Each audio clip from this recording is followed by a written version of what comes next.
با سلام و درود خدمت شما دوستان و همراهان گرامی. در خدمت شما هستم با ادامه مباحث مربوط به تهیه صورت‌های مالی اساسی.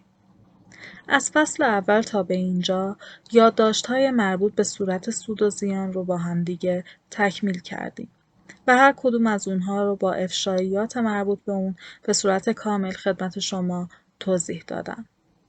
در نهایت رسیدیم به یادداشت شماره 12 مربوط به هزینه‌های مالی که به تبع اون قسمت‌های مربوط به تسهیلات پرداختنی که در صورت وضعیت مالی افشا میشه رو هم خدمت شما توضیح دادم. این موضوعات رو میتونین تو فصل سوم پیگیری فرمایید. و در این فصل ما میرسیم به یادداشت شماره 13 مربوط به سایر درآمدها و هزینه‌های غیر عملیاتی. دوستان، همونطور که خدمت شما توضیح داده بودم، در صورتی که در کنار فعالیت‌های ما اقداماتی صورت گرفته باشه که شامل درآمدها و هزینه‌هایی باشه، درآمدها و هزینه‌های اونها در قسمت سایر درآمدها و سایر هزینه‌ها افشا میشه. این به چه معنیه دوستان؟ شرکت ما، من قسمت 11 رو برای شما بیارم. شرکت ما برای این ایجاد نشده که ضایعات بفروشه. شرکت ما برای این ایجاد نشده که کسری و سرک انبار داشته باشه. که شرکت ما در واقع برای این فلسفه وجودیش نیست که تسعیر ارز داشته باشه. اما اتفاقی که میفته این موضوعات در کنار فعالیت ما دارن رخ میدن و غیر قابل اجتناب هستن.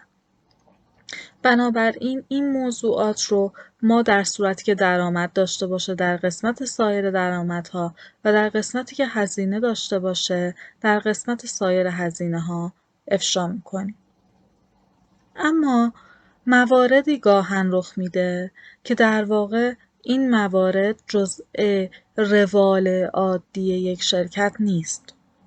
در واقع نه تنها فلسفه وجودی اون شرکت نیست و حتی بر اساس تجارب انتظار نمیره که اون اتفاقات در شرکت بیفته.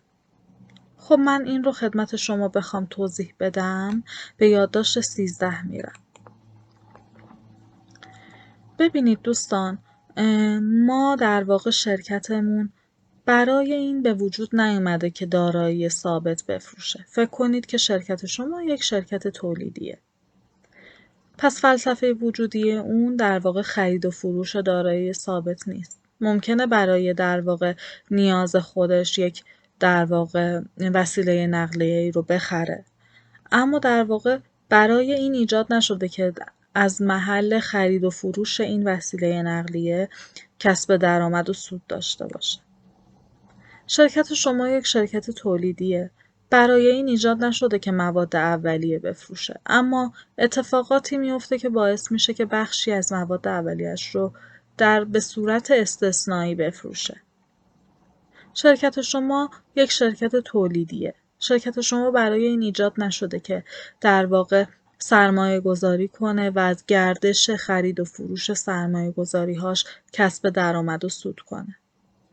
پس در چنین شرایطی در صورتی که برای شرکت شما به فرض برای در واقع بر اثر فروش دارایی‌های ثابتش، بر اثر فروش سرمایه‌گذاری‌هاش، بر اثر در واقع فروش مواد اولیه‌اش درآمد یا هزینه‌ای ایجاد بشه، در این قسمت افشا میشه در یادداشت شماره 13 که به 2 قسمت تقسیم شده: اشخاص وابسته و سایر اقلام، که بر اساس توضیحاتی که من خدمت شما داده بودم که بر اساس یادداشت 60-20 اطلاعات رو فراخوانی کنید، به همون شکل برای شما فراخوانی کردم اطلاعات رو و چون مربوط به اشخاص وابسته من نبوده، این در واقع موارد رو در قسمت سایر اقلام افشا کردم.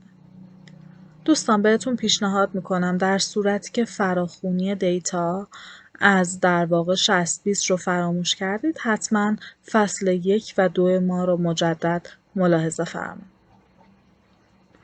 پس من بخوام موضوعات رو خدمت شما مرور کنم دوستان، سود و زیان ما در واقع بخش‌هایی رو داره که سایر درآمدها، سایر هزینه‌ها، سایر درآمدها و هزینه‌های غیر عملیاتی رو می‌بینیم. و تفکیک این موضوعات در ذهن شما بسیار مهمه.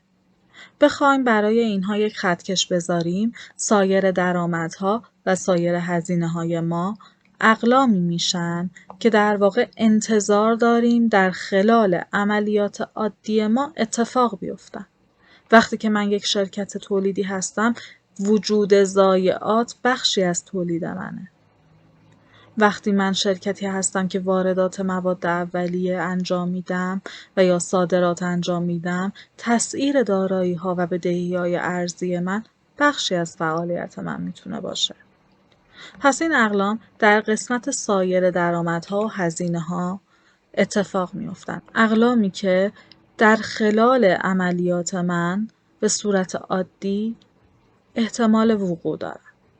اما مرزش با سایر درآمدها و هزینه‌های غیر عملیاتی به این شکل میشه که سایر درآمدها و هزینه‌های غیر عملیاتی اقلامی هستن که شرکت من نه به خاطر اونها به وجود اومده، نه فلسفه وجودیش در انجام این عملیاته و نه در کنار عملیات من احتمال رخ داد داره. پس این اقلام به صورت جداگانه در قسمت سایر درآمدها و هزینه‌های غیر عملیاتی به صورت در واقع مثبت و منفی در یادداشت شماره 13 ما افشا خواهند شد که در صورتی که این موارد در واقع برای من ماهیت درآمدی داشته باشند به صورت بستانکار و در صورتی که ماهیت هزینه‌ای داشته باشند به صورت بدهکار در گردش‌های من لحاظ خواهند شد. پس با این توضیحاتی که خدمتتون عرض کردم، در نهایت با تفکیک در واقع سایر درآمدها و هزینه‌ها از سایر درآمدها و هزینه‌های غیر عملیاتی شما میتونید صورت سود و زیانتون رو به درستی و به صورت استاندارد در واقع تا یادداشت شماره 13 اون تکمیل بفرمایید و به سود عملیات در حال تداوم قبل از مالیات برسید.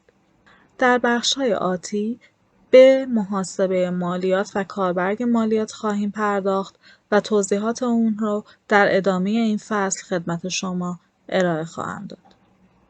با سپاس از توجه شما.